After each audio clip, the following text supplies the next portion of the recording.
Welcome top news today. December 7, 2005, was a busy day of self-promotion for Donald Trump.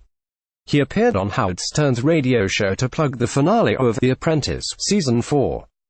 He gave an interview to CNN Headline News in which he talked about his plan to film a subsequent season in Los Angeles.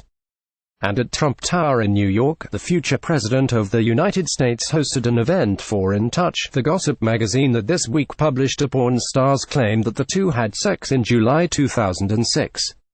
At the event, Trump picked the winner of In Touch's Win $1 Million sweepstakes, and presented an oversized check against a backdrop featuring the Apprentice and In Touch logos. The White House has dismissed the alleged encounter between Trump and adult film actress Stormy Daniels as tabloid trash, but Trump's denial is complicated by his history of associating with publications such as In Touch and lending credence to the work. "I've always said, why didn't the National Enquirer get the Pulitzer Prize for Edwards?" Trump said on the campaign trail in 2016. He was referring to the Enquirer's revelation that John Edwards, the former senator from North Carolina and 2008 presidential candidate, had an affair and fathered a child with a campaign aide.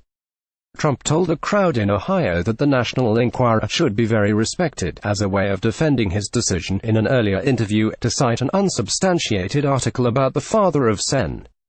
Ted Cruz RTEX. The Enquirer's top editor during the Edwards investigation, David Perel, was editorial director of In Touch during the 2016 presidential campaign. The founding editor of In Touch was Richard Spencer, not to be confused with the white nationalist by the same name.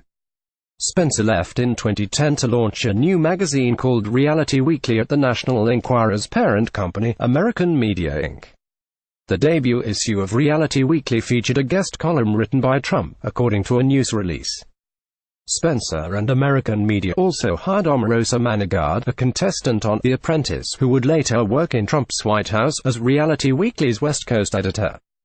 Trump's friendship with American Media chief executive David Pecker is well documented. Trump has suggested in tweets that Pecker ought to be in charge of Time magazine. And Pecker admitted to The New Yorker last year that in 2016 he squashed a potentially damaging story about a former Playboy model who claimed to have had an affair with Trump in 2006. Here's an excerpt from Jeffrey Toobin's report. "When her people contacted me that she had a story on Trump, everybody was contacting her," Pecker said. At the same time, she was launching her own beauty and fragrance line, and I said that I'd be very interested in having her in one of my magazines, now that she's so famous. But Pecker had a condition for hiring her: once she's part of the company, then on the outside she can't be bashing Trump and American media. I pointed out that bashing Trump was not the same as bashing American media. "To me it is," Pecker replied. "The guy's a personal friend of mine." The Wall Street Journal reported shortly before Election Day in 2016 that American media had paid the former model, Karen McDougal, $150,000.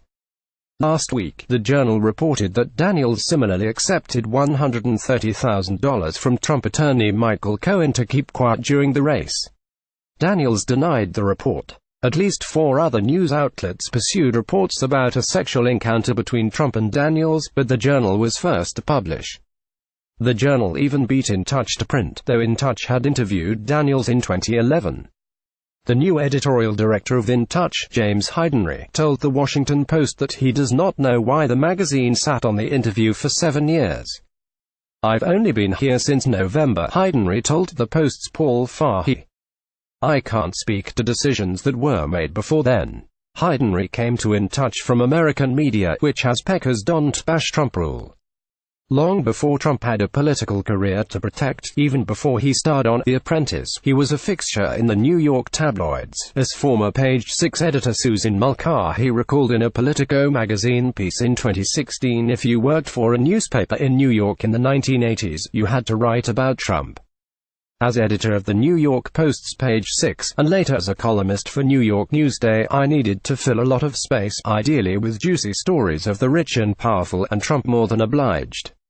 I wrote about his real estate deals. I wrote about his wife, his yacht, his parties, his houses.